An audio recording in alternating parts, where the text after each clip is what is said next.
Olá, amiguinhos. Começamos a parte de química orgânica do nosso curso, né? Teremos algumas aulinhas tratando de química orgânica. Por volta de 1777, um químico alemão propôs, não é, que se dividissem as substâncias em compostos inorgânicos e orgânicos, não é?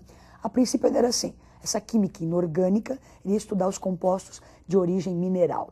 E a química orgânica iria estudar os compostos de organismos provenientes de organismos vivos, não é? Bom, com essa ideia, o Berzelius, um outro químico, não é? Falou assim, bom, teoria da força vital.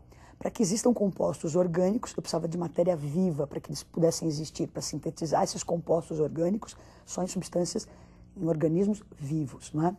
Bom, de repente um discípulo de Berzelius, brincando lá no seu laboratório, vai pegar um sal chamado cianato de amônio. Vamos dar uma olhadinha o que esse discípulo do Berzelius fez com esse sal.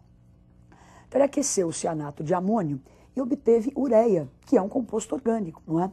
Proveniente de matéria teoricamente viva. Então ele pegou um composto inorgânico, um sal inorgânico, aqueceu isso no laboratório e obteve um composto orgânico. Então, com essa experiência, parece simples, não é? Desbancou a teoria do Berzelius dessa força vital. Então, a química orgânica teve que ser assim, reformulada, né? O que é isso? O que se estuda em química orgânica? Então, agora a gente estuda como a presença de carbono é ostensiva, não é? Se diz hoje em dia que a química orgânica vai tratar desses compostos, onde basicamente existem carbono, cadeias carbônicas, não é? Bom, o Kekulé, não é? Vai começar a estudar isso, e essa síntese que o nosso amigo Wöhler fez, não é? Inicia assim, não é? Nos químicos, uma grande vontade de sintetizar outras coisas, né? Animados com essa síntese dele, começam a sintetizar várias substâncias orgânicas. E o Kekulé, então, começou a postular o que é isso, como é que é esse carbono que aparece tanto, quais são as características dele, não é? Então, vamos observar os postulados de Kekulé. Então, primeiro postulado, todo carbono vai ser tetravalente, quer dizer, vai sempre fazer 4 ligações. Segundo postulado, as 4 ligações simples que o carbono faz, elas são iguais. Então, se você observar o exemplo, o hidrogênio, não é, está mudando de posição. Você pode pensar, não, são coisas diferentes. Não, isso é tudo simétrico, as valências são todas iguais, as ligações são todas iguais. Não importa onde você colocar esse hidrogênio aí. E o terceiro postulado, o carbono é capaz de formar cadeias com outros átomos do próprio elemento carbono. Então, cadeias enormes, às vezes são formadas, não é? Então, o carbono é tetravalente, essas valências são iguais e ele pode formar cadeias. Bom, o carbono vai aparecer muito nesses compostos orgânicos, não é? Então, que tipos de ligação esse carbono pode fazer? Dá uma olhadinha no quadro.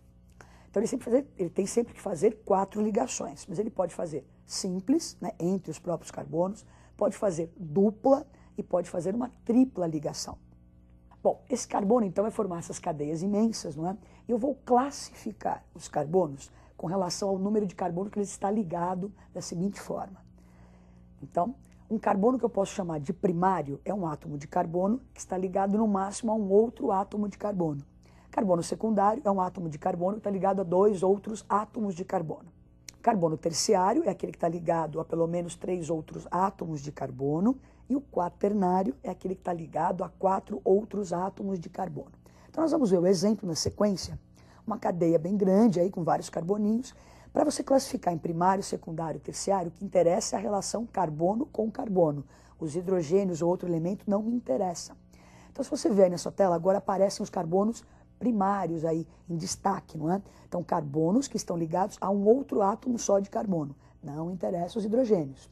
Na sequência, aparece então o carbono secundário, não é? Este carbono marcado aí, ele está ligado a 2 outros átomos de carbono. O carbono terciário está ligado a 3 outros átomos de carbono.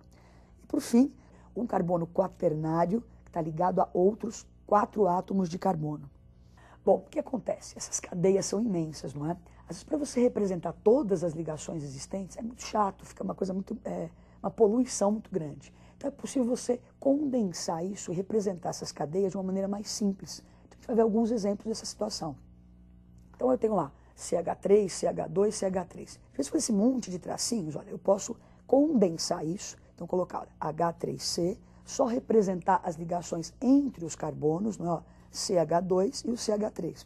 Em alguns momentos a gente pode nem colocar esse tracinho entre os carbonos, colocar tudo emendado, CH3, CH2, CH3. Mais um exemplo. Bom, então aí também, né, nós temos o CH2, uma dupla, CH, CH3, também posso então enxugar isso da maneira que está representada ali. Então, CH2, a dupla, CH, CH3. Insisto ainda, tem alguns lugares que eu posso tirar esses tracinhos também. Próximo exemplo. Então, é só para você ir vendo as possibilidades, não é? Então, CH3, C dupla O, CH3, condenso tudo isso e escrevo lá, CH3, CO, CH3. Mais um exemplo. Então, cadeias cíclicas, vamos comentar daqui a pouco, classificar as cadeias, não é? Então, é um ciclo, a coisa está fechada ali. Então, eu posso representar enxugando os hidrogênios ou por figuras geométricas, não é? Nessas figuras geométricas, cada cantinho, cada aresta dessa daí representa um átomo de carbono. E os hidrogênios nem aparecem, não é? Só se for um átomo diferente de carbono é que eu preciso escrever. Senão esse desenho indica que são carbonos ligados e completando as ligações sempre com hidrogênio. Mais um exemplo. Nós temos aí o que a gente conhece como anel benzênico, né? O anel aromático. Então tem 6 carboninhos, duplas ligações alternadas, não é? Eu também posso representar então, esse ciclo por um hexágono e ali aqueles tracinhos indicando as duplas alternadas. Bom, agora o que nós vamos fazer é pegar cadeias carbônicas e aprender a classificá-las. Essa primeira aula, sim, é para você entender depois a linguagem que vai se usar ao longo dessas próximas aulas de orgânica, não é? Então, tipos de ligação do carbono, tipos de carbono primário, secundário, como representar essas cadeias, a fórmula estrutural. E agora, então, classificando as cadeias, não é?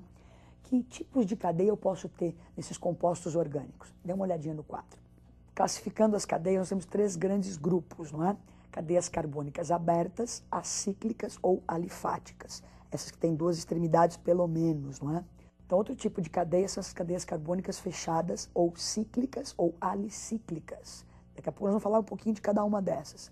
E um terceiro tipo, que seriam as cadeias carbônicas cíclicas aromáticas, não é? Onde aparece sempre o anel benzênico. Então, falou em aromático, tem que aparecer esse anel benzênico.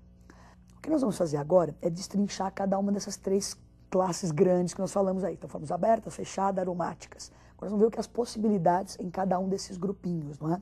Vamos classificar cada um desses tipos de cadeias mais profundamente.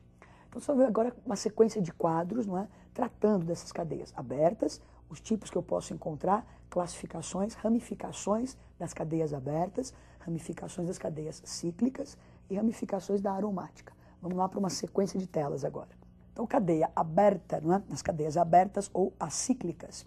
Quanto ao tipo de ligação que existe entre os carbonos. Então, eu posso ter cadeias saturadas. Quando eu falo de cadeias, ó, cadeias carbônicas, não é? Me interessa a ligação entre os carbonos. Então, se você olhar o primeiro exemplo aí, tem um nitrogênio na ponta. O que me interessa é a estrutura entre os carbonos. Então, cadeia saturada. O que é uma cadeia saturada? Quando há entre os carbonos somente ligações simples. Insaturada é quando há entre os carbonos duplas ou triplas ligações. Nós vamos classificar essas cadeias abertas quanto à presença de um heteroátomo. Se você ver o primeiro exemplo, até existe lá nitrogênio, que é um átomo diferente de carbono. Estamos falando de cadeia carbônica. O nitrogênio e o oxigênio estão nas extremidades, não estão entre os carbonos. Então, me interessa o que está acontecendo na cadeia de carbonos. Então, homogênea, quando não há um heteroátomo presente. Heterogênea, quando entre os carbonos existe um heteroátomo, como no caso ali, o oxigênio. Agora nós vamos continuar classificando as cadeias abertas, só que quanto à classificação dos carbonos, eu tenho carbonos primários, secundários. Então eu vou chamar de cadeia normal uma cadeia que só apresenta carbonos primários e secundários, como é o primeiro exemplo aí. Então ela é normal, só tem carbono primário e secundário, e por um acaso também homogênea. Na outra lá, ramificada, vai ser uma cadeia que tenha carbonos terciários ou quaternários, não é? Então parece que é meio apêndice ali, né? Uma coisinha pendurada. Então eu tenho mais de uma extremidade. São as cadeias ramificadas e nessa também homogênea. Bom, então falamos um pouquinho de cadeia aberta, né? A classificação da cadeia aberta. Agora vamos pegar cadeias cíclicas, as cadeias fechadas. Então nas cadeias alicíclicas ou fechadas ou cíclicas, não é? Vou classificar a cadeia de carbonos, quanto ao tipo de ligação entre os carbonos. Então, de novo, saturada, quando só existem simples ligações, insaturadas, quando houverem duplas ou triplas ligações. Então, ainda falando de cadeias fechadas, agora, quanto à presença do heteroátomo. Então, é um ciclo, você tem ali o ciclo. O que é um homocíclica, uma cadeia homocíclica? Quando não existe um heteroátomo. Uma cadeia heterocíclica, quando na cadeia existe o heteroátomo. Quer dizer, entre os carbonos, no ciclo, tem um átomo diferente de carbono. Falando ainda de cadeias fechadas, agora quanto à classificação do tipo de carbono.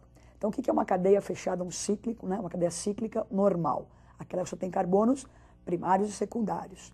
O que que é uma cadeia ramificada? Aquela que eu vou ter carbonos terciários e quaternários. Ambos aí são homocíclicas, não é? O ciclo só tem átomos de carbono. Bom, agora, para finalizar, só está faltando as cadeias aromáticas, não é? Então, vamos ver como é que se pode classificar algumas cadeias aromáticas. Então, nós temos a classificação. Bom, falou em aromático, lembra que tem que ter esse anel benzênico aí. Então, eu posso classificar quanto ao número de núcleos que eu tenho. Então, mononuclear, quando eu tenho só um núcleo benzeno. Polinuclear, quando eu tenho vários núcleos de benzeno numa molécula. Então, uma outra maneira de classificar as cadeias aromáticas são quanto à disposição desses núcleos aromáticos. Então, núcleos isolados, não há contato, tem um átomo de carbono entre os núcleos, não é? O primeiro exemplo. E núcleos condensados, quando os átomos de carbono dos núcleos podem se encontrar, e o nome está dizendo, condensados. Bom, o que nós aprendemos hoje, então, foi um pouquinho da introdução da química orgânica. Aprendemos os tipos de carbono, ligações que o carbono faz, aprendemos a classificar algumas cadeias abertas, fechadas, aromáticas. Façam alguns exercícios, é uma coisa bem simplesinha, né? Só você lembrar essa sequência de nomes, muito nomezinho. Bom estudo e até a próxima aula.